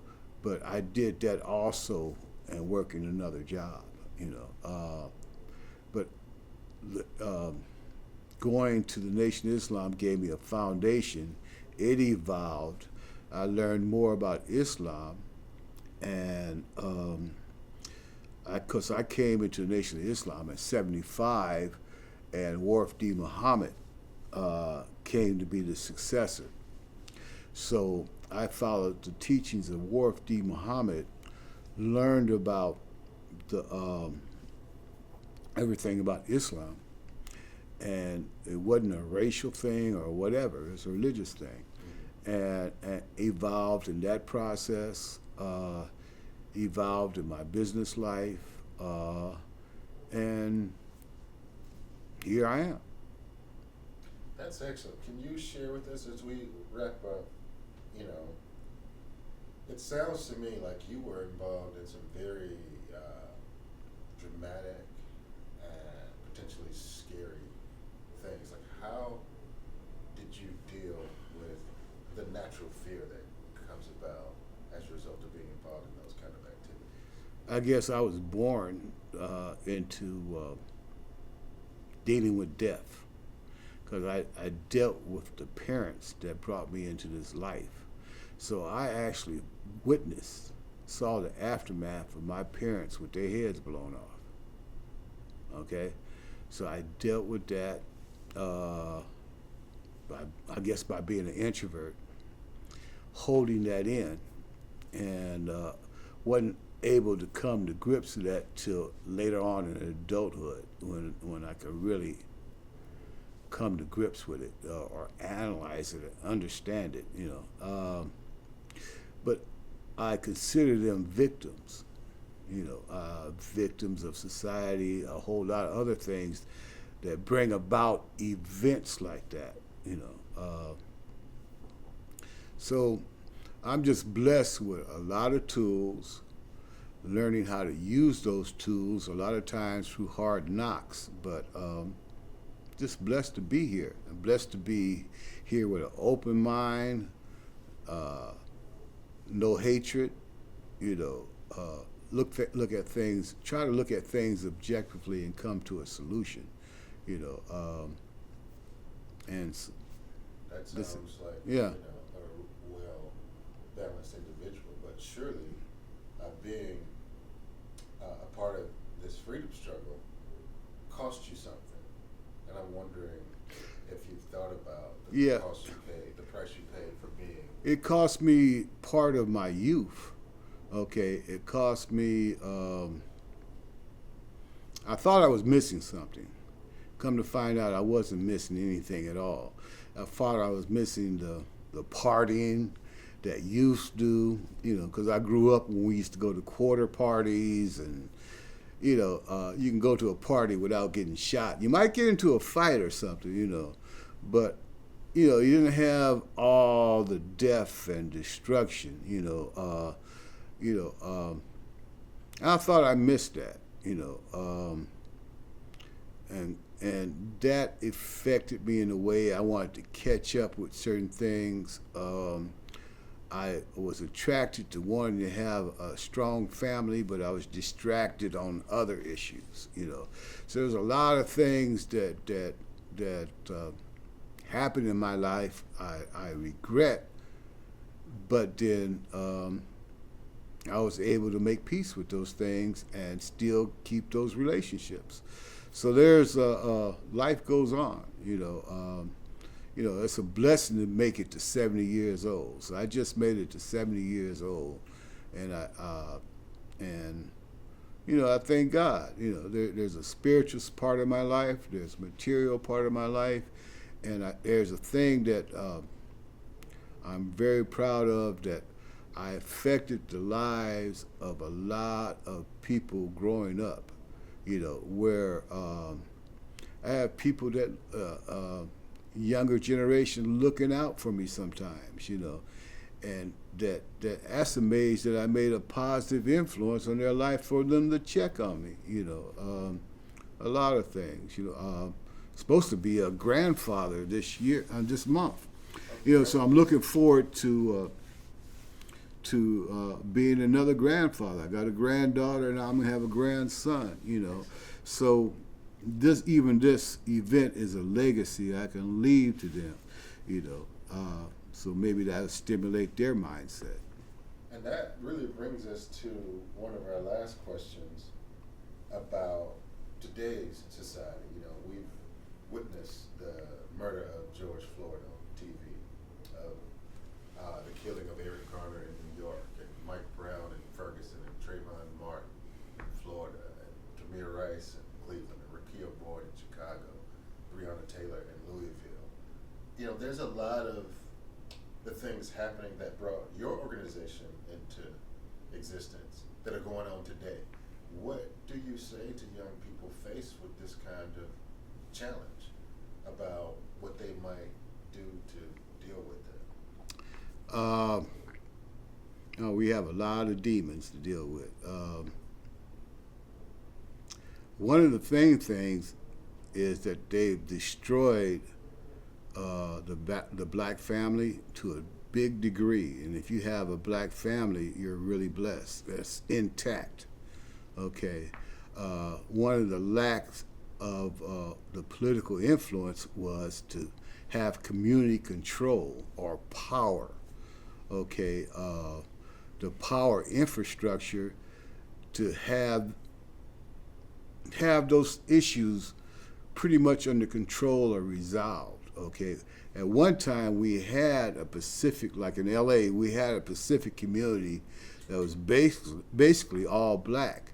Now we lost that power, that wealth, for whatever reasons, the cocaine epidemic or whatever came to the destruction of the black community, it's having its effect now. We're just as a community and getting part of the wealth of the society, the institutions, the banking institutions, the control to evolve, to have something to leave to the next generation, the school systems. We don't have our own schools, so now we got kids that they can't relate to subjects that we have a foundation in, how to relate to the youth. They can take our culture, they can take African culture of giving our history through the word of mouth, which is rap, flip it, turn it into gangster, reactionary thing of how to survive in the hood, degrade the woman, degrade the black family, and turn it on self-destruction. That's from our enemy's standpoint, that's ingenious. From our standpoint, it's suicidal. So there are things we need to do to to deal with the basics, the basics of being a community again, the basics of loving each other, the basics of coming together to survive, because a lot of those things are still needed, at a higher level now than it was back then. And so your encouragement to people who want to bring about this new, more just society you're describing would be what? Would be Like, what would you suggest they do? What action could they take to help the situation you just described? to develop programs of survival to deal with the issues that we're dealing with now, to come up with solutions, to come up with a structure to deal with the problems that we're dealing with. It might be scratching the surface, but in the Black Panther Party, we came up with survival programs to deal with the issues at hand. If people are going hungry, you deal with solutions to solve that issue. If people are going without housing, you deal with things to solve that issue. I mean, if you can combine the wealth and get away from the individualism, because we come from a communal culture, and get back to that, we can solve the issue. There are a lot of things that if we can go towards the positive instead of reacting to the negative, we can solve on our own, and grow. I don't have the solutions, but the solutions are there. I think that's very good. It sounds like you may be suggesting that despite the fact that it's been 55 years since the founding of the Black Panther Party, there's still some usefulness in those programs and policies. Evidently, because the government had to adopt those programs to try to deflect how we won hearts and minds. What do you mean by that? The government had to do that? The government didn't have a free breakfast program before we started it, and didn't. We're poor people and came up with it. The government has all these funds and everything, and they had to do it to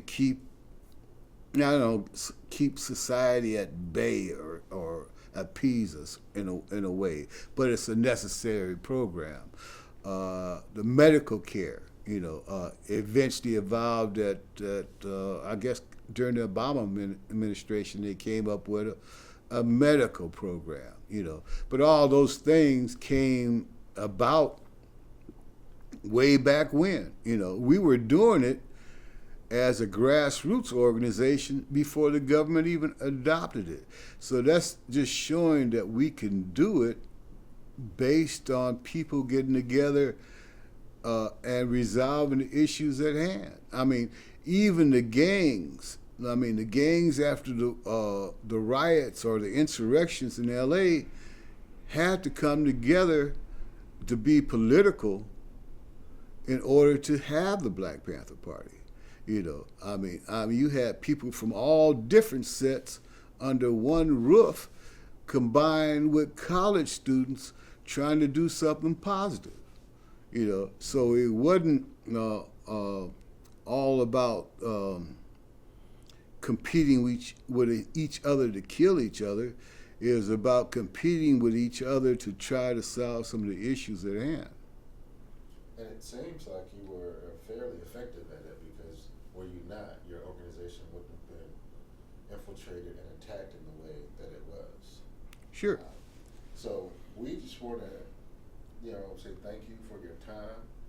And quite often in a situation like this, the interviewer is interested in a particular thing, but sometimes we don't ask the right questions. So I'm curious whether there's something you thought you wanted to talk about before you came here that I haven't yet asked about, but you think it's important to include. I can't think of anything right now. No, I'm exhausted from the interview. Okay. Yeah. Well, that's natural and normal, so this would be a perfect time to say thank you. We really appreciate your sharing your stories, your experience, and again, your time. Thank you very much. Thank you. Thank you very much. Yeah, thank you. All right, That's a cut. that's cut. I think